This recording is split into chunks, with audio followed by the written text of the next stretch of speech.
মানে রাসূল সাল্লাল্লাহু আলাইহি ওয়াসাল্লাম সংস্কারবাদী ছিলেন আর কি। ভুলভাল দেখলে রিফর্ম করতেন, ইসলাহ করতেন, সংস্কার। এখন তো ওই যে অনেকগুলো সংস্কার কমিটি হলো দেখলাম বাংলাদেশে, খুব সুন্দর বিভিন্ন বিষয়ে সংস্কার হচ্ছে। এবং স্বাধীনতার পরে আমাদের বয়স তো আর বেশি না, মানে সব দলের লোকেরা মিলে একসাথে এরকম বসা, এরপর রাষ্ট্রীয় ইস্যু নিয়ে ডিসকাস করা, এরপর মাঝে মাঝে আবার ওয়ার্কআউট করা, আবার একটু মিষ্টি ঝগড়া করা, আবার একটু ফান করা, এই সব কিছুর মধ্য দিয়ে জাতির জন্য ভাবা, নতুন নতুন চিন্তা প্রণয়ন, that's very good, I do appreciate, এটা দরকার। এমন বাংলাদেশই তো আমরা চেয়েছিলাম, ঠিক কিনা বলেন? এই যে রিফর্ম হচ্ছে এটা অ্যাপ্রিসিয়েবল। রাসূল সাল্লাল্লাহু আলাইহি ওয়াসাল্লামের কিন্তু এই রিফর্ম সেন্ট্রিক মাইন্ডসেট ছিল। অন্যায় দেখলে, ভুলভাল দেখলে, অসঙ্গতি দেখলে, ইনকনসিস্টেন্সি দেখলে শুধরে দিতেন। শুদ্ধাচার অভিযান চালিয়েছেন মক্কাতেও মদিনাতেও, রিফর্ম করতেন। সব খারাপকে তিনি ভালো দিয়ে পরিবর্তন করে দিতেন। আসুন সিরাতের আয়নায়, থ্রু দ্য লেন্স অফ সিরা আমরা দেখি কিভাবে পরিবর্তন করতেন। রাসূল সাল্লাল্লাহু আলাইহি ওয়াসাল্লামের একটা আদত বা হ্যাবিট ছিল, তিনি কোনো ব্যক্তির বা কোনো স্থানের কোনো বাজে নাম বা খারাপ নাম দেখলে ওটা ভালো নামে চেঞ্জ করে দিতেন। মক্কা থেকে মদিনায় হিজরতের আগে মদিনার নাম ছিল ইয়াসরিব। কি ছিল? ইয়াসরিব মানে হচ্ছে প্রতিশোধ বা নিন্দা বা ক্ষোভ বা ভর্ৎসনা, সবগুলোই খুব বাজে মিনিং ডিনোট করে। রাসূল সাল্লাল্লাহু আলাইহি ওয়াসাল্লাম বললেন, আমি যেই শহরে হিজরত করব এই শহরের নাম ক্ষোভ, এই শহরের নাম হিংসা, এটা হইতে পারে? বলেন। রাহমাতাল লিল আলামিন, mercy and peace for the entire universe করে যাকে আল্লাহ পাঠিয়েছেন, উনি যেই শহরে থাকবেন ওই শহরের নাম প্রতিশোধের শহর, এটা হবে? উনি শহরের নাম চেঞ্জ করে দিলেন। উনি শহরের নাম দিলেন মদিনাতুন নবী। কি দিলেন? মদিনাতুন নবী, অথবা তওবা তয়্যিবা, চেঞ্জ করে দিলেন, পরিবর্তন করে দিলেন। এক এলাকায় যে বিষ্ণু ইসলাম দেখলেন যে গাছপালা হয় না, উনি বললেন মাসমু হাযিহিল আরদ, এই জায়গার নাম কি? সবাই বলে ইসমুহা গাদেরা। গাদেরা মানে হচ্ছে মাকান লা নাবাতা ফিহি ওয়ালা শাজার, এমন জায়গা যেখানে ঘাস লতাপাতা কিছুই জন্মায় না। রাসূল সাল্লাল্লাহু আলাইহি ওয়াসাল্লাম বললেন, এই জন্যই তো ঘাস জন্মায় না, নাম তো রাখছো খুব বাজে একটা নাম। রাসূল সাল্লাল্লাহু আলাইহি ওয়াসাল্লাম বললেন, আজ থেকে এলাকার নাম গাদেরা নয়, এলাকার নাম আজকে থেকে খাদেরা। কি নাম? খাদেরা মানে কি বলেন? সবুজ, গ্রিন, এভারগ্রিন, সবুজ শ্যামল। এবং রাসূল সাল্লাল্লাহু আলাইহি ওয়াসাল্লাম যখন গ্রিন ল্যান্ড নাম দিয়ে দিলেন, এরপর থেকে সবুজ শ্যামল করে আল্লাহ জায়গাটাকে বরকতময় করে দিলেন। Changing names. এক সুন্দরী নারীকে বললেন মাসমুকি, কি নাম? বলে আসিয়া। আসিয়া মানে অবাধ্য। রাসূল সাল্লাল্লাহু আলাইহি ওয়াসাল্লাম বললেন, তুমি এত সুন্দরী, you are a beautiful lady, আর কি বাজে একটা নাম রেখেছো আসিয়া। তুমি আসিয়া কেন হবে? আজকে থেকে তোমার নাম জামিলা, মানে তুমি সুন্দরী, রূপবতী। সুবহানাল্লাহ, সুন্দর একটা নাম দিয়ে দিলেন। এক সাহাবীর নাম ছিল হাজান। হাজান মানে রাফ এন্ড টাফ, রুক্ষ। রাসূল সাল্লাল্লাহু আলাইহি ওয়াসাল্লাম বললেন, না, হাজান না, তোমার নাম আজকে থেকে সাহাল। কি নাম? সাহাল। সাহাল মানে সহজ। উনি বলেন, যেদিন থেকে সাহাল রাখছি এর আগ পর্যন্ত নাকি ওনার অসুস্থতা, রোগ বালাই একটার পর একটা লেগেই থাকতো। যেদিন থেকে সাহাল, ওই দিন থেকে উনি বলেন যে আল্লাহ তাআলা নবীর এই নাম চেঞ্জ করে দেওয়ার বারাকায় আমার পুরো জীবনের সব কাজকে আল্লাহ তাআলা সহজ করে দিয়েছেন। তাহলে রিফর্ম সেন্ট্রিক মাইন্ডসেট, আমরাও খারাপ কিছু দেখলে ভালো দিয়ে পরিবর্তন করব। কি বলেন? আচ্ছা, এটা তো নাম চেঞ্জ করে দেয়া। এবার সোশ্যাল রিফর্ম তিনি কি কি করেছেন আমরা একটু দেখি। তিনি যখন যুবক, মক্কায় এক ইয়ামানি লোক ব্যবসা করতে এসে তার প্রোডাক্ট বিক্রি করার পরে, আস ইবনে ওয়াইল নামে এক লোকের কাছে বিক্রি করার পরে যখন দাম চাইতে গেল, আস বলে, আরে বেটা, আমরা মক্কার সন্তান, আমরা দাম দিব না। তো সে ভাবলো হয়তো আমার সাথে ঠাট্টা করেছে, হজের মৌসুম যাক, বেচাকেনা শেষ করে যাওয়ার পথে দামটা নিয়ে যাব। সে ফেরার দিন আবার গেল যে আমার তো জিনিসের দামটা আপনি দিলেন না। সে বলে, আমরা এই ভূখণ্ডের মালিক, আমরা দাম দেই না, এটা তো বড় জুলুম। সে কান্নাকাটি শুরু করলো। তার এই কান্নাকাটি দেখে আল্লাহ রাসূল সাল্লাল্লাহু আলাইহি ওয়াসাল্লাম ওনার চাচা জুবাইর ইবনে আব্দুল মুত্তালিব সহ ইয়াং স্টার যারা আছে, তাই ইয়ুথ অফ মক্কা, তাদের সবাইকে নিয়ে একটা সোসাইটি করলেন। এই যে আমরা হালাফুল ফুদুলের নাম শুনি না, যেটা বাংলায় আমরা কি বলি? হিলফুল ফুজুল। এই নামে তো অনেক সংগঠন আছে বাংলাদেশে। কি বলেন? যুবকরা কোনো সংগঠন করলে কমনলি এই নামটা পছন্দ করে, হিলফুল ফুজুল। আসলে এটার মূল নাম ছিল হালাফুল মুত্তাইয়িবিন। তিব মানে হচ্ছে রং। রাসূল সাল্লাল্লাহু আলাইহি ওয়াসাল্লাম সবাই মিলে, তখন জাহিলি যুগে একটা কালচার ছিল, বালতি ভর্তি রঙের ভেতরে হাত ঢুকিয়ে দিত, দিয়ে এই রং সমেত হাতটা তারা পাথরের মধ্যে লাগাতো, সবার হাত ওইখানে দিত, মানে আমরা হাতে হাত রেখে কমিটেড, আমরা ঐক্যবদ্ধ হলাম। সেখান থেকে হয়েছে হালাফুল মুত্তাইয়িবিন, থেকে হালাফুল ফুদুল। ওনারা বলল যে না, আমরা সবাই থাকবো মা আল মাজলুমি দিদ্দা যালিম, আমরা মজলুমের পক্ষে থাকবো, জালেমের বিপক্ষে থাকবো। এবং যেই প্রতিজ্ঞা ওই কাজ, সবাই মিলে আস ইবনে ওয়াইলকে ধরলো, তার কাছ থেকে টাকা আদায় করে ওই ইয়ামানি ব্যবসায়ীর কাছে পৌঁছে দিয়ে তিনি মজলুমকে সহায়তা করেছেন। সুবহানাল্লাহ। এবং এই টেন্ডেন্সি, এই জুলুম, চাঁদাবাজি যেগুলো ছিল মক্কার জমিনে, রাসূল সাল্লাল্লাহু আলাইহি ওয়াসাল্লাম এই সোশ্যাল রিফর্মের মাধ্যমে এটাকে সংস্কার করেছেন। তাহলে এই যে রিফর্ম সেন্ট্রিক আমাদের হইতে হবে। আমাদের সমাজেও এখন চাঁদাবাজি আছে না নাই বলেন? খুন খারাপি আছে না নাই? সামাজিক অনাচার? তাহলে ঐক্যবদ্ধ হইতে হবে আমাদেরকে রিফর্মের জন্য। যুবক যারা আমরা আছি, যাদেরকে আল্লাহ আমাদের বলার সুযোগ দিয়েছে, লেখার সুযোগ দিয়েছে, ফিল্ডে কাজের সুযোগ দিয়েছে, আমরা সবসময় মজলুমের পক্ষে থাকব, আমরা সবসময় জালেমের বিপক্ষে থাকব। আমাদের নীরবতা আর আমাদের নিশ্চুপ থাকাই জালিমদেরকে আরো বড় বড় জালিম বানিয়েছে। এজন্য নাহনু মাআল মাজলুম দিদ্দাল জালিম, এটা হচ্ছে আমাদের স্লোগান। আমরা কাদের সাথে? মজলুমের সাথে। আওয়াজ করে বলেন, কার সাথে? ইত্তাকু দাওয়াতাল মাজলুম। রাসূল সাল্লাল্লাহু আলাইহি ওয়াসাল্লাম বলেন, তোমরা মাজলুমের কান্নাকে ভয় করো, কেননা মাজলুমের কান্না আর আল্লাহর মাঝে কোনো ফারাক থাকে না, কোনো পর্দা থাকে না, বদদোয়া করলেই কবুল হয়ে যায়। তাহলে এভাবে রাসূলুল্লাহ সাল্লাল্লাহু আলাইহি ওয়া আলিহি ওয়াসাল্লাম তিনি সোশ্যাল রিফর্ম করেছেন। আমরা যদি ওনার পলিটিক্যাল রিফর্মের দিকে তাকাই, তাহলে দেখব যে আমরা যদি কনস্টিটিউশন অফ মদিনার কথা বলি, মদিনার কনস্টিটিউশন, এটা কিন্তু রাসূল সাল্লাল্লাহু আলাইহি ওয়াসাল্লাম করেছেন। মদিনা চার্টার, এত চমৎকার চার্টার পৃথিবী আর দেখেনি। ওইটা থেকেই এখন সব গোটা বিশ্বের সংবিধান। এই যে আমাদের সংবিধান সংস্কার কমিশন আছে না একটা, নিশ্চয়ই তারা ওইটা থেকে অনেক বেনিফিটেড হতে পারবেন। আমাদের যে মদিনা চার্টার, রাসূল সাল্লাল্লাহু আলাইহি ওয়াসাল্লাম নিজে করা, এবং এটা একটা ইনক্লুসিভ চার্টার ছিল। মুসলিম, পেগানস, জুইশ, সব ধর্মের মানুষকে নিয়ে তিনি মদিনাতে ওয়ান উম্মাহ ঘোষণা দিয়েছিলেন। ওয়ান উম্মাহ, উই আর ওয়ান উম্মাহ। হোক তুমি পেগান মুশরিক, হোক তুমি জুইশ মানে ইহুদি, হোক তুমি মুসলিম, তুমি যেই ধর্মের হও না কেন, মদিনাকে রক্ষা করতে যে আমরা সবাই মিলে উম্মাহ ওয়াহেদা, আমরা সবাই মিলে কি উম্মাহ ওয়াহেদা। পৃথিবীর অনেক দেশ এই আইডিওলজিকে ধারণ করে হু হু করে এগিয়ে গিয়েছে। মালয়েশিয়াতে 3টা রেস, আমি তো প্রায় এক যুগ ওখানে, আমার 2টা ডিগ্রি ওখান থেকে, মাস্টার্স পিএইচডি। সো আমি কাছ থেকে তাদেরকে দেখার সুযোগ পেয়েছি।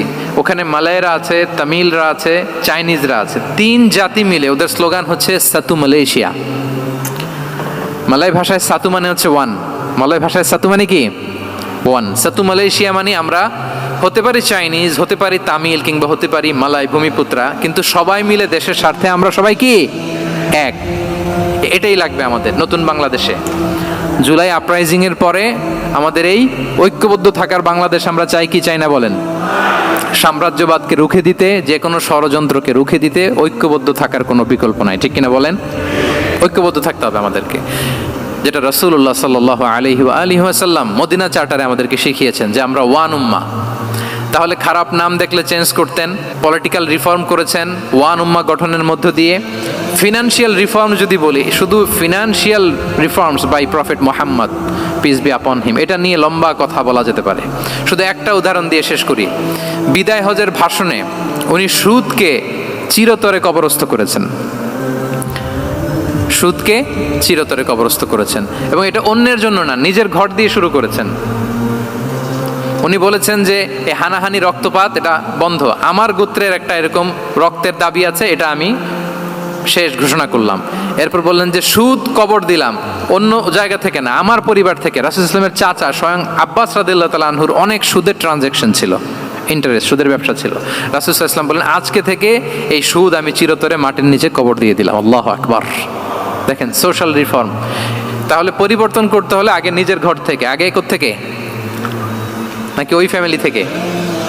হ্যাঁ, আমাদের মধ্যে যেটা হয়, আমরা ওয়াজ নসিহত বা ভালো কথা শুনলেই এটাকে ধরে নিই যে এটা ওর জন্য, ওর জন্য, মানে প্রত্যেকটা ওয়াজই যে আমার জন্য হইতে পারে, প্রত্যেকটা নসিহাতের যে প্রাইম অডিয়েন্স আমি হইতে পারি, এইটা আমাদের মাথায় কেন যেন আসে না। আমরা কোনো ভালো নসিহত শুনলে আমরা ভাবি এটা আসলে সমাজে দরকার, ওর দরকার, আমার ভাইয়ের দরকার, কিন্তু এটা যে আমার দরকার, প্রতিটা নাসিহাতের প্রথম অডিয়েন্স হওয়া দরকার কে? আমি নিজে। তাহলে পরিবর্তন শুরু করতে হবে নিজ থেকে। ওর এই সমস্যা, ওর এই সমস্যা, ওর এটা, আরে মিয়া তোমার কি সমস্যা ওইটা বলো। শুধু ওর ওর না দেখে নিজেরটাও দেখতে হবে। দেখেন, অন্যের দিকে 1 আঙ্গুল দেখালে নিজের দিকে কয় আঙ্গুল যায় বলেন তো? এই যে নিজের দিকে কিন্তু 3টা। আমি যদি এরকম করি তা আমার দিকে আসে 3টা। এজন্য নিজ থেকে, নিজের ফ্যামিলি থেকে আমরা সংস্কার শুরু করব, কি বলেন? ওমরে ফারুক রাদিয়াল্লাহু তাআলা আনহু যখন ফ্যামিলি মিটিংয়ে বসতেন, উনি ওনার সন্তানদেরকে বলতেন, শোনো, তোমরা খলিফাতুল মুসলিমিন, আমিরুল মুমিনিনের সন্তান। তোমাদের কোনো বাজে কাজ যদি সমাজে আসে, তোমাদের কোনো অন্যায় যদি আমার কানে আসে, অন্যের জন্য যা শাস্তি তোমাদের জন্য হবে ডবল শাস্তি। ওমরে ফারুক সন্তানদেরকে বলতেন, তোমরা যদি কোনো ভুল করো, একটা যদি হদ কায়েম করা লাগে এমন অন্যায় যদি করো, একটা হচ্ছে আল্লাহর দেয়া হদ, আর একটা হবে আমি উমরের দেয়া হদ।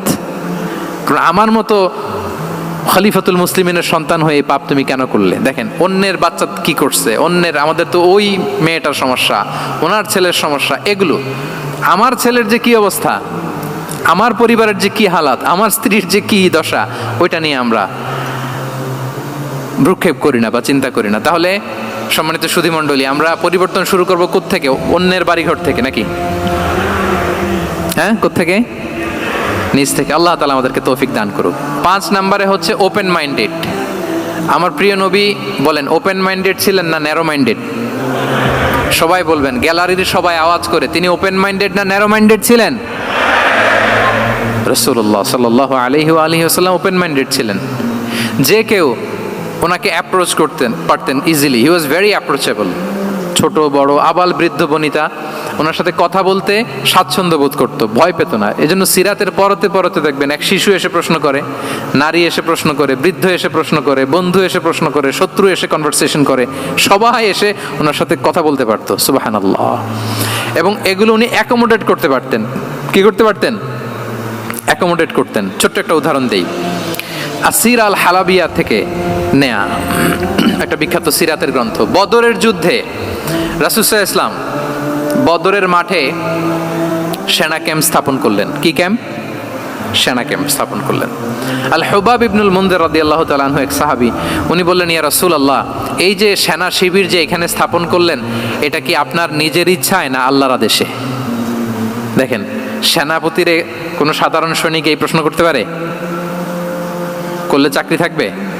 কিন্তু রাসূল সাল্লাল্লাহু আলাইহি ওয়াসাল্লামের কাছে সাহস নিয়ে আল হুবাব ইবনুল মুনজির বলে, ইয়া রাসূলুল্লাহ, এই যে সেনা শিবির স্থাপন করলেন, এটা কি আপনার ইচ্ছায় নাকি এটা ওয়াহি? রাসূল সাল্লাল্লাহু আলাইহি ওয়াসাল্লাম বললেন, না, এটা ওয়াহি না, এটা ওয়াহি না, বাল হুয়া রায়ু ওয়াল হারবু ওয়াল মাকিদা, না, এটা যুদ্ধের কৌশল হিসেবে আমি করেছি। আল হুবাব ইবনুল মুনজির বললেন, ইয়া রাসূলুল্লাহ, তাহলে সঠিক জায়গায় সেনা ক্যাম্প স্থাপন হয় নাই। রাসূলের দিকে তাকিয়ে বলতেছেন যে আপনি যেখানে করছেন ওখানে ঠিক হয় না ইয়া রাসূলুল্লাহ, আপনি অভয় দিলে আমি বলতে পারি কোথায় ঠিক হবে। রাসূল সাল্লাল্লাহু আলাইহি ওয়াসাল্লাম বললেন, তাই? আমি যেটা করছি এটা ঠিক হয় নাই, তাহলে কোনটা ঠিক বলো? উনি বললেন, ওই যে বদরে একটা কুয়া আছে যেখানে পানির ব্যবস্থা আছে, ওইটার সামনে ব্যারিকেড দিয়ে আমাদের শিবির করতে হবে, তাহলে আমরা বদরের কুয়া থেকে পানি খাইতে পারবো, সারাদিন পানি খাবো, আর কাফিররা যুদ্ধে তো মারা যাবে, পানির অভাবে মারা যাবে। সুবহানাল্লাহ পড়বেন না? রাসূল সাল্লাল্লাহু আলাইহি ওয়াসাল্লাম বললেন, আরে তাই তো, তুমি তো ঠিকই বলেছো, এভাবে তো আমি ভেবে দেখিনি। আবার তিনি অ্যানাউন্স করে দিলেন যে সেনা শিবির এখানে যেই তাঁবু টাঙানো হয়েছে এখান থেকে মুভ করে আল হুবাব যেখানে ইন্ডিকেট করেছে ঠিক ওই জায়গায় যে শিবির স্থাপন করো। তাহলে আওয়াজ করে বলুন, ওপেন মাইন্ডেড না ন্যারো মাইন্ডেড? আমরা অনেক সময় আমাদের অধীনস্থদের কথা শুনতে চাই না। অনেক সময় অধীনস্থদের মাথা থেকেও দারুণ দারুণ দুর্দান্ত আইডিয়া চলে আসতে পারে। ইগনোর করবেন না সব সময়, আপনি দেখবেন যে তার কাছ থেকে ভালো আইডিয়া এসছে কিনা। তাহলে রাসূল সাল্লাল্লাহু আলাইহি ওয়াসাল্লাম এটাকে ইগনোর না করে অ্যাকোমোডেট করলেন। সুবহানাল্লাহ। খন্দক যুদ্ধের কথা যদি দেখি, পরীক্ষা খননের অ্যাডভাইস কে দিয়েছিল? মক্কার কোনো লোক? মদিনার? কে দিয়েছিল? সালমান আল ফারিসি। বাড়ি কোথায়? ইরান, পারস্য। হি ওয়াজ পার্সিয়ান বেসিকলি। তাহলে দেখেন, সেই পারস্য থেকে এসে বললেন যে এখানে পরীক্ষা খনন করলে ভালো হয়। 5.5 কিলোমিটার পরীক্ষা খনন করে ফেললেন। 4.5 মিটার প্রশস্ত, 3.5 মিটার হচ্ছে এটার ডেপথ। পুরো মদিনার সবাই মিলে এটা করে ফেললেন। তার মানে আমি সব বুঝি, আমি সব জানি, এই মেন্টালিটি থেকে আমাদের বেড়ে আসতে হবে। এটা হচ্ছে একটা ন্যারো মাইন্ডেড পার্সোনালিটির অধিকারী, যে আমি যেটা বলছি ওইটা, এটার পরে কোনো কথা নেই, এটা ভুল। বরং আমার টিমের মধ্যে থেকে যদি কোনো ভালো অপিনিয়ন আসে সেটা আমি রিভাইজ করব। কি বলেন, পারা যাবে না? তাহলে ওপেন মাইন্ডেড পার্সোনালিটি ছিলেন রাসূলুল্লাহ সাল্লাল্লাহু আলাইহি ওয়াসাল্লাম। 6 নম্বর মাইন্ডসেট হচ্ছে অন্টারপ্রেনাল মাইন্ডসেট। অন্টারপ্রেনাল, এখন তো এটা আপনারা সবাই খুব বেশি শোনেন, অন্টারপ্রেনারশিপ, অন্টারপ্রেনাল। অন্টারপ্রেনাল মাইন্ডসেট আসলে অনেক কিছুর সমন্বয় হয়। 1 নম্বর, যার প্রোঅ্যাক্টিভ অ্যাটিটিউড যাদের থাকে, solution focused, not problem focused. Problem সৃষ্টি হইলে ওইদিকে ফোকাস না করে কিভাবে সলিউশন করা যায় ওইদিকে ফোকাস করতেন। এরপর যে হিউম্যান রিসোর্সের ভালো ম্যানেজ করতে পারে, রিসোর্স কম কিন্তু to take the best out of this resource. অনেকে দেখবেন যে ছোট্ট জিনিসকে অর্গানাইজ করে এত সুন্দর প্রেজেন্টেশন করে, আবার অনেকের অনেক আছে কিন্তু সেটাকে প্রেজেন্ট করতে পারে না, এরকম আছে না নাই? রাসূল সাল্লাল্লাহু আলাইহি ওয়াসাল্লাম অল্প রিসোর্স দিয়ে অনেক বড় কিছু অ্যারেঞ্জ করতে পারতেন, সুবহানাল্লাহ। এবং he was a very good talent hunter. রাসূল সাল্লাল্লাহু আলাইহি ওয়াসাল্লাম একজন চৌকস ট্যালেন্ট হান্টার ছিলেন। He was a very good observer. সাহাবীদের কার কি ট্যালেন্ট এটা তিনি নোট করতেন। যার যে দক্ষতা তাকে তার ওই দক্ষতা দিয়ে ইসলামের সেবা করতে উৎসাহ দিতেন। যখনই কোনো প্রতিভাবান সাহাবীকে তিনি দেখেছেন, তিনি ইসলামের জন্য সেই প্রতিভাকে কাজে লাগানোর চেষ্টা করেছেন। একজনকে দিয়ে সবটা করেননি। আমাদের সমাজে এই একটা ভুল ধারণা আছে, আমরা অনেকে একজনের কাছ থেকে সব কামনা করি। একজন সব করতে পারে না, পারে? যারা পারে ও কোনোটাই ভালোভাবে পারে না, সব পারে একটু একটু পারে। তো রাসূল সাল্লাল্লাহু আলাইহি ওয়াসাল্লাম ট্যালেন্ট হান্টার ছিলেন, যার যেখানে ট্যালেন্ট তাকে ওই কাজে লাগাতেন। বলেন তো খালিদ বিন ওয়ালিদ রাদিয়াল্লাহু তাআলা আনহুকে আল্লাহ রাসূল সাল্লাল্লাহু আলাইহি ওয়াসাল্লাম কি কাজে লাগিয়েছিলেন? অনেক পরে ইসলাম ধর্ম গ্রহণ করেছেন, কিন্তু যুদ্ধের অভিযানে পাঠিয়েছেন এবং পরবর্তীতে তিনি সেনাপ্রধান হয়েছিলেন মুসলিম ব্যাটালিয়নের। কারণ উনি ওয়ার স্ট্র্যাটেজি জানতেন। ওনার আক্রমণের কারণে তো উহুদের প্রান্তরে মুসলিমরা প্রায় নাস্তানাবুদ হওয়ার অবস্থা, তাই না? অনেক পরে আল্লাহ তাআলা ওনাকে ইসলামের জন্য কবুল করলেন। তাহলে উনি ওয়ার স্ট্র্যাটেজি জানতেন, ফলে রাসূল সাল্লাল্লাহু আলাইহি ওয়াসাল্লাম ওনাকে যুদ্ধের জন্য কাজে লাগিয়েছেন। তাহলে সবাইকে একটা দিলে হবে না, প্যারাসিটামল 3 বেলা সবার জন্য হবে নাকি যার যে রোগ সে অনুযায়ী প্রেসক্রিপশন? হ্যাঁ, খালিদ বিন ওয়ালিদ রাদিয়াল্লাহু তাআলা আনহু তিনি সমরবিদ ছিলেন, রণকৌশলী। ওনাকে বানিয়েছেন সেনাপ্রধান। আওয়াজ করে বলুন, কি প্রধান? উনি সেনাপ্রধান হয়েছিলেন। আচ্ছা, আপনারা হাসান বিন সাবিত রাদিয়াল্লাহু তাআলা আনহুর নাম শুনেছেন নিশ্চয়ই। ওনাকেও তো যুদ্ধের ময়দানে পাঠিয়েছেন না? ওনারা পাঠিয়েছেন। ওনারা দিয়ে কি করছেন বলেন? কবিতা লিখতেন। ওনার কাব্য প্রতিভা ছিল। উনি বেসিক্যালি যুদ্ধ করতে জানতেন না, এজন্য রাসূল ইসলাম যুদ্ধে ওনাকে পাঠাতেনও না। বিভিন্ন যুদ্ধে ওনাকে না পাঠিয়ে নারীদেরকে, মদিনার নারী শিশু ভালনারেবলস যারা আছে তাদেরকে দেখভাল করার জন্য মদিনায় উনি রেখে যেতেন, কারণ আল্লাহ তাআলা ওনাকে কাব্য প্রতিভা দিয়েছিলেন। ওনার এক এক কবিতা পড়লে গায়ের লোম খাড়া হয়ে যায়। You will have goosebumps, literally আপনার গায়ের পশম দাঁড়িয়ে যাবে। এবং উনি ওনার কবিতা দিয়ে মুসলিমদেরকে, সাহাবীদেরকে উজ্জীবিত করতেন। মসজিদে নববীতে আল্লাহ রাসূল সাল্লাল্লাহু আলাইহি ওয়াসাল্লাম ওনার মিম্বারের পাশে শুধু হাসান বিন সাবিত রাদিয়াল্লাহু তাআলা আনহুর জন্য আলাদা একটা মিম্বার বানিয়েছিলেন, যে হাসান তুমি ওখানে উঠে কবিতা লিখে আমার সাহাবাদেরকে উজ্জীবিত করবে জিহাদের জন্য। আল্লাহু আকবার। তাহলে একজনকে সেনাপ্রধান, আরেকজনকে জাতীয় কবি, আরেকজনকে হাসান বিন সাবিত রাদিয়াল্লাহু তাআলা আনহুকে কি বানালেন? জাতীয় কবি বানালেন। আচ্ছা, হুযাইফা ইবনুল ইয়ামান রাদিয়াল্লাহু তাআলা আনহু, ওনার ছিল ডিটেকটিভ মাইন্ড, এজন্য ওনাকে রাসূল সাল্লাল্লাহু আলাইহি ওয়াসাল্লাম মদিনার গোয়েন্দা বিভাগের প্রধান বানিয়েছেন, head of detective division. Huzaifa ibnul Yaman ছিলেন মদিনার কি? হেড অফ ইন্টেলিজেন্স, গোয়েন্দা বিভাগের প্রধান। মুআয ইবনে জাবাল রাদিয়াল্লাহু তাআলা আনহু প্রশাসনিক কাজ খুব ভালো বুঝতেন। মদিনার সবচাইতে বড় সিনিয়র আমলা ছিলেন মদিনা রাষ্ট্রের। মদিনা রাষ্ট্রের সবচাইতে সিনিয়র আমলা মুআয ইবনে জাবাল রাদিয়াল্লাহু তাআলা আনহুকে রাসূল সাল্লাল্লাহু আলাইহি ওয়াসাল্লাম কবিতা লেখার দায়িত্বও দেন নাই, গোয়েন্দাগিরি করতে দেন নাই, ওনাকে ইয়ামানের গভর্নর করে পাঠিয়েছেন। সুবহানাল্লাহ বিহামদি। তাহলে যার যে যোগ্যতা তাকে সেই জায়গায় কাজে লাগানো, এটাকে বলে এন্টারপ্রেনাল মাইন্ডসেট। এটা কি বলে? এন্টারপ্রেনাল মাইন্ডসেট। আল্লাহ হাবিব সাল্লাল্লাহু আলাইহি ওয়াসাল্লামের এই মাইন্ডসেট ছিল। 7 নম্বর মাইন্ডসেট হচ্ছে কনসিডারেট মাইন্ডসেট। কনসিডারেট মানে হচ্ছে সুবিবেচক, যার বিবেচনা আছে, অথবা যে অন্যের প্রতি সহানুভূতিশীল, উচ্চ বিবেকবোধ সম্পন্ন ব্যক্তিত্ব। রাসূল সাল্লাল্লাহু আলাইহি ওয়াসাল্লাম he was the man of 6 senses. ওনার 6টা সেন্স কাজ করতে একসাথে। কয়টা? আমাদের করে কয়টা?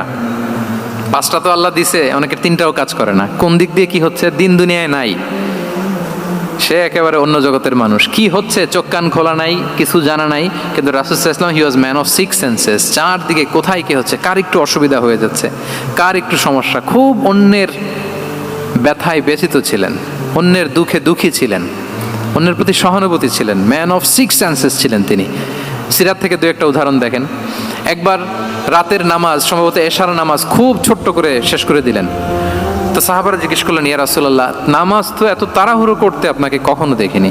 তিনি বললেন, আমি নামাজের মাঝখানে এক ছোট্ট বাচ্চার কান্না শুনেছি। আনাস রাদিয়াল্লাহু বর্ণনা করেন যে কানা রাসূলুল্লাহ সাল্লাল্লাহু আলাইহি ওয়াসাল্লাম ইয়াসমাউ বুকা আস-সাবিয়্যি মা উম্মি। আমি যখন নামাজে ইমামতি করছি, পেছনে মহিলাদের কাতারের ওখান থেকে একটা ছোট্ট শিশুর কান্নার আওয়াজ আমার কানে আসলো। দেখেন কি সেন্স। তো আমার মনে হচ্ছিল বাচ্চার কান্নায় পেছনের কাতারে মায়ের বড্ড কষ্ট হচ্ছে, যে মাটা বাচ্চাটাকে নিয়ে এসছে উইমেন প্রেয়ার হলে, তাকে বাচ্চাটাকে ম্যানেজ করতে বা সামলাতে মায়ের বড্ড কষ্ট হয়ে যাচ্ছে আমার মনে হচ্ছে। এজন্য আমি নামাজটা একটু শর্টকাটে শেষ করে দিয়েছি। Could you imagine that? কি নবী আমরা পেয়েছি, কিরকম কনসিডারেট ছিলেন, কতটা সুবিবেচক ছিলেন, অন্যের প্রতি কতটা সহানুভূতিশীল ছিলেন তিনি, অন্যের যাতে কোনো সমস্যা না হয় এটা খেয়াল করতেন। মুআয ইবনে জাবাল রাদিয়াল্লাহু তাআলা আনহুকে মদিনার পাশেই এক মসজিদের ইমাম করে পাঠালেন। উনি ইমামতির দায়িত্ব পেয়ে একবার মাগরিবের নামাজে সূরা বাকারা তেলাওয়াত শুরু করলেন। তো ওনার হয়তো তেলাওয়াত করতে করতে একটা ইমোশন চলে আসছে, উনি তো সুরের ঝংকার দিয়ে তেলাওয়াত করতেছেন। এখন পেছনে যারা মুসল্লি ছিল এরা ছিল সব কৃষিজীবী সাহাবী। এরা কি ছিল? সারা দিন ওট দিয়ে খেজুর গাছে পানি দিয়ে যান যায় কোনো রকম ফরজ পেরে যায় ঘুমাইতে হবে। এই সাহাবীরা যখন পিছনে দাঁড়াইছে আর উনি ধরছে কোন সূরা?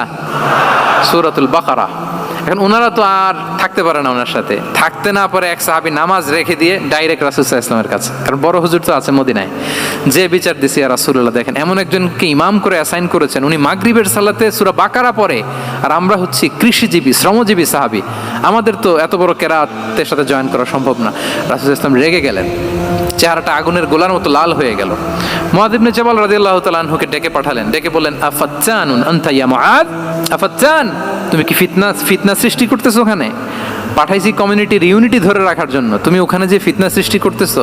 তুমি কি সাব্বিহ ইসমা রাব্বিকাল আ'লা এই সূরা তোমার মুখস্থ নাই? ওয়াদ-দুহা ওয়াল-লাইলি ইযা সাজা এটা পারো না? ওয়াশ-শামসি ওয়া-দুহাহা এটা মুখস্থ নাই?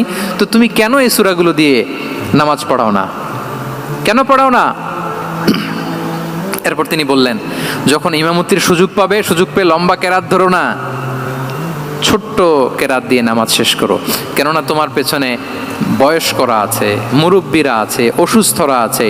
যাল হাজা, তার একটা জরুরি কাজ পড়ছিল, যাচ্ছিল, হঠাৎ মাগরিবের আজান, ভাবলো রাস্তার পাশে যেহেতু আজান দিছে নামাজটা পড়ে নিয়ে, নামাজে ঢুইকা দেখছে আপনি সূরা বাকারা ধরছেন। তো বেচারা কি কাজ করবে না কি করবে? আর তার তো নিয়ত ছিল ফরজ নামাজটা পড়ি যে বাস ধরবো, এখন আপনি ধরছেন কোন সূরা? বাকারা। দেখেন রাসূল ইসলাম বললেন, যখন ইমামতির চান্স পাবে ছোট সূরা পড়বে, আর যখন তুমি একা পড়বে ফালিউতাউবিল মাশা, যত লম্বা করতে মনে চায় করো, রুকু করো লম্বা, সেজদা করো লম্বা, কেরাত করো লম্বা। রাসূল ইসলাম তো রাতে আধা ঘন্টা 40 মিনিট প্রথম রাকাতে কেরাত পড়তেন, এরপরে আবার 40 মিনিট রুকুতে থাকতেন, রুকু থেকে দাঁড়ায় আবার 40 মিনিট, আবার সেজদায় যেয়ে 40 মিনিট, এরপরে সেজদা থেকে 2 সেজদার মাঝখানে আবার 40 মিনিট, 2 রাকাত দিয়ে এরকম রাতও শেষ করে দিচ্ছেন। তো আপনার লম্বা যদি পড়তে মনে চায়, আপনি তো আপনার ব্যক্তিগত নফল সালাতে এভাবে লম্বা করবেন। কিন্তু আমাদের হয়ে গেছে উল্টা, একাকী নামাজ কোনো রকম রুকু সেজদা এরকম হয়ে গেছে না অনেকটা। কিন্তু ইমামতির সুযোগ পেলে মাশাআল্লাহ, আল্লাহু আকবার, এইবার শুরু হয়েছে শাইখ সুদাইসির কণ্ঠে এই লম্বা করে। এখন পেছনে মুসল্লিদের কি দশা ওইটা আর আমরা খেয়াল করি না। আমাদেরকে অন্যের প্রতি সহানুভূতিশীল হতে শিখিয়েছে ইসলাম, কনসিডারেট হতে শিখিয়েছে, সুবিবেচক হতে শিখিয়েছে, যেটা রাসূল সাল্লাল্লাহু আলাইহি ওয়াসাল্লাম করেছেন। এবং রাসূল সাল্লাল্লাহু আলাইহি ওয়াসাল্লাম কোনো কাজে কাউকে পাঠালে ওনার বিখ্যাত সে বাণীটা বলে দিতেন যে ইয়াসসিরু ওয়ালা তুআসসিরু বাশশিরু ওয়ালা তুনাফিরু, সহজ করে উপস্থাপন করো, কঠিন করো না। সুসংবাদ দিও, মানুষকে দিন থেকে ভাগিও না। আমরা মানুষকে ভয় দেখাই, আমরা এত কঠিন করে ইসলামকে উপস্থাপন করি, মানুষ বলে আগে যেটা করতাম ওইটাই ভালো। তো আমরা যেন দিনকে কঠিন না করি, আমাদের কোনো অ্যাটিটিউডের কারণে যেন মানুষ ইসলাম থেকে ভেগে না যায়। আরেকটা উদাহরণ দেখুন, একবার মাগরিবের কিংবা এশার নামাজে রাসূল সাল্লাল্লাহু আলাইহি ওয়াসাল্লাম লম্বা সেজদা দিলেন। এত লম্বা সেজদা তিনি কখনো দেন না। নামাজ শেষে সাহাবারা জিজ্ঞেস করলেন, ইয়া রাসূলুল্লাহ, আপনি কি নামাজের মাঝখানে অসুস্থ হয়ে গেলেন নাকি? অথবা কোরআনের আয়াত নাজিল হলো নাকি, ওহী নাজিল হলো নাকি? রাসূল সাল্লাল্লাহু আলাইহি ওয়াসাল্লাম বললেন, কুল্লু যালিকা লাম ইয়াকুন ওয়ালাকিন নাবনি ইরতাহালানি ওয়া কারিহতু আন উআজ্জিলাহু হাত্তা ইয়াকদিয়া হাজাতা। বললেন না, অসুস্থ হই নাই, ওহিও নাজিল হয় নাই। আমি যখন সেজদায় গিয়েছি, আমার 2 ছোট নাতি হাসান হোসেন আমার কাঁধের উপরে চেপে বসেছে। যতক্ষণ না ওরা খেলা শেষ না করে নিচে নেমেছে, আমি সেজদায় লুটিয়েছিলাম, নেমেছে এরপরে মাথা উঠিয়েছি। আমার মাথা উঠানোর কারণে ওদের খেলার একটু ডিস্টার্ব হবে, এজন্য আমি আর সেটা থেকে মাথা উঠাই নাই। দেখেন, নাতির খেলার যেন ডিস্টার্ব না হয়। পেছনের মহিলা সারির এক বোনের নামাজের সমস্যা হচ্ছে, এগুলো উনি খেয়াল করতেন, ছোট্ট ছোট্ট বিষয়গুলো উনি খেয়াল করতেন। এটাকে বলে কনসিডারেট মাইন্ডসেট। কি বলে? তাহলে আমরা অন্যের প্রতি যেন সহানুভূতিশীল হই, নাকি শুধু নিজেরটাই দেখবো? অন্যেরটা দেখার দরকার আছে না নাই বলেন? 8 নাম্বার হচ্ছে ট্রান্সপারেন্সি। ট্রান্সপারেন্সি মানে হচ্ছে স্বচ্ছতা। ওনার জীবনের চাইতে, ওনার বায়োগ্রাফির চাইতে স্বচ্ছ বায়োগ্রাফি আপনি পাবেন না। No public and private dividation. And in the long history of time, no one's life has been recorded more transparently than the life of Prophet Muhammad sallallahu alaihi wasallam. রাসূল সাল্লাল্লাহু আলাইহি ওয়াসাল্লামের চেয়ে বেশি পৃথিবীতে এমন সেকেন্ড কোনো পার্সন আপনি দেখাতে পারবেন না যার জীবনের সবকিছু রেকর্ডেড। সবকিছু রেকর্ডেড। এরকম আছে? ঘরে কি করেছেন, বাইরে কি করেছেন, স্ত্রীর সাথে কি করেছেন, বন্ধুর সাথে কি করেছেন, সাহাবাদের সাথে কি করেছেন, শত্রুর সাথে কি করেছেন, অল আর রেকর্ডেড। সব এন্ড ক্রিস্টাল ক্লিয়ার, একেবারে স্বচ্ছ পানির মতো, স্ফটিক কাচের মতো ক্লিয়ার, ট্রান্সপারেন্ট। ওনার সব কাজে উনি স্বচ্ছতা বজায় রাখতে চাইতেন। কতটা স্বচ্ছ ছিলেন একটা মজার ঘটনা শোনাই আপনাদেরকে। সহিহ বুখারীতে এসেছে, রমাদানের শেষ 10 দিন, দ্য লাস্ট 10 days অফ রমাদানে তিনি ইতিকাফ করতেন। তো ইতিকাফ অবস্থায় স্ত্রীরা এসে রাতে দেখা করে যেত, জরুরি কথা আলাপ থাকলে সেরে যেত। একবার রাতে সফিয়া বিনতে হুয়াই ইবনে আখতাব রাদিয়াল্লাহু তাআলা আনহা আসলেন, ওনার স্ত্রী। কথা হলো এবার ওনাকে একটু এগিয়ে দিবেন। মসজিদ থেকে রাসূলুল্লাহ সাল্লাল্লাহু আলাইহি ওয়াসাল্লাম বারান্দার দিকে পাশ দিয়ে আসলেন এগিয়ে দেওয়ার জন্য। ইন দ্য মিন টাইম হঠাৎ 2জন আনসারী সাহাবী পাশ দিয়ে হেঁটে যাচ্ছেন। রাসূলুল্লাহ সাল্লাল্লাহু আলাইহি ওয়াসাল্লাম আম্মাজানকে বিদায় দিবেন এখানে। হঠাৎ করে তিনি আওয়াজ করে বললেন, আলা রিসলিকুমা, এই দাঁড়াও। ওই সাহাবী 2জন রাসূল সাল্লাল্লাহু আলাইহি ওয়াসাল্লামের সাথে কে ওটা টের পায় নাই, বুঝতে পারে নাই। বোরকায় আবৃত কোনো এক নারী দেখে রাসূল আর ওই নারীকে দেখে তারা আরো দ্রুত গতিতে হাঁটতে শুরু করে দিয়েছে, আমরা চলে যাই এখান থেকে। দেখেন, রাসূল সাল্লাল্লাহু আলাইহি ওয়াসাল্লাম নিজের অবস্থানকে ট্রান্সপারেন্ট করার জন্য বললেন, আলা রিসলিকুমা, দাঁড়াও। দাঁড়ালেন। তখন রাসূল সাল্লাল্লাহু আলাইহি ওয়াসাল্লাম বললেন যে, ইন্নাহা উম্মুকুম সফিয়া, আমার পাশে যাকে দেখতে পাচ্ছ, বলে দেয়া ভালো যে সে কিন্তু অন্য কোনো নারী নয়, সে তোমাদের মা উম্মুল মুমিনিন সফিয়া। সাহাবারা বলে, সুবহানাল্লাহ ইয়া রাসূলুল্লাহ, ইয়া রাসূলুল্লাহ, এ কেমন কথা? আপনি কেন আমাদের কাছে জবাবদিহি করতে যাচ্ছেন বা ক্লারিফাই করছেন? আপনার পাশে কোনো নারী এত রাতে যদি দাঁড়িয়ে থাকে, তিনি তো আমাদের মাদের মধ্যে থেকেই তো একজন হবেন, কেন আপনি বলতেছেন? তখন রাসূল সাল্লাল্লাহু আলাইহি ওয়াসাল্লাম বললেন যে, না, ইন্না শাইতানা ইয়াজরি মিনাল ইনসানি মাজরাদ দাম, শয়তান মানুষের রগে রগে চলাচল করে। ও ইন্নী খাশিতু আই ইউকযিফা ফি কুলুবিকুমা শাররান, আরেক বর্ণনায় আছে শাইআন, আমার ভয় হয় হয়তো শয়তান কোনো সন্দেহের উদ্রেক তোমাদের হৃদয়ে ঢুকায় দিতে পারে। সুবহানাল্লাহ। এজন্য আমি ক্লিয়ার করে দিলাম, এটা আমার বউ, আমার স্ত্রী, তোমাদের মা সফিয়া। 2জন সাহাবী যদি চলে যায়, এমন হতেই পারতো বাড়িতে যে একজন আরেকজনকে জিজ্ঞেস করতে পারতো যে, আচ্ছা, নবীর পাশে যে কালো বোরকা পরা মহিলাটা ছিল, দেখছো না, এটা কে? তখন একজন হয়তো বলতো, কে আর হবে, আমাদের মাই তো হবে, কোনো এক মা। আরেকজন বলবে, আমাদের উম্মুল মুমিনিনের কেউ ছিল নাকি অন্য কেউ? এরকম একটা হুট করে সন্দেহের উদ্রেক মাথায় আসতে পারে না যে ওনার স্ত্রী ছিল না অন্য কেউ ছিল? আসতে পারে কি পারে না বলেন? ওই সন্দেহের অবকাশটুকু রাসূল সাল্লাল্লাহু আলাইহি ওয়াসাল্লাম রাখেন নাই। উনি বলে দিলেন যে, এটা তোমাদের মা, এটা সফিয়া। এই সন্দেহের অবকাশের কোনো সুযোগ নাই। তাহলে রাসূল সাল্লাল্লাহু আলাইহি ওয়াসাল্লামের পুরো লাইফ ছিল ট্রান্সপারেন্ট, একেবারে স্বচ্ছ। তাহলে রাসূল সাল্লাল্লাহু আলাইহি ওয়াসাল্লামের লাইফ তিনি কত স্বচ্ছতার সাথে কাটিয়েছেন, এটা ক্লিয়ার না আমাদের সাথে? Transparent mindset. 9 নাম্বার হচ্ছে অ্যাপ্রিশিয়েটিভ, অর্থাৎ অন্যের প্রশংসা করা। আমরা অনেক সময় অন্য কেউ ভালো কাজ করলে অ্যাপ্রিশিয়েট করতে চাই না, আমরা গুণমুগ্ধ হই কিন্তু গুণগ্রাহী হতে চাই না, অন্যরে ক্রেডিট দিতে চাই না, তার ভালো কাজের স্বীকৃতি দিতে চাই না। হয়তো আমার দলের লোক না, বা আমার চিন্তার লোক না, বা আমার সার্কেলের লোক না, তার প্রশংসা করতে চাই না, তার গুণগ্রাহী হতে চাই না। এরকম মেন্টালিটি আমরা অনেকে ক্যারি করি না। রাসূল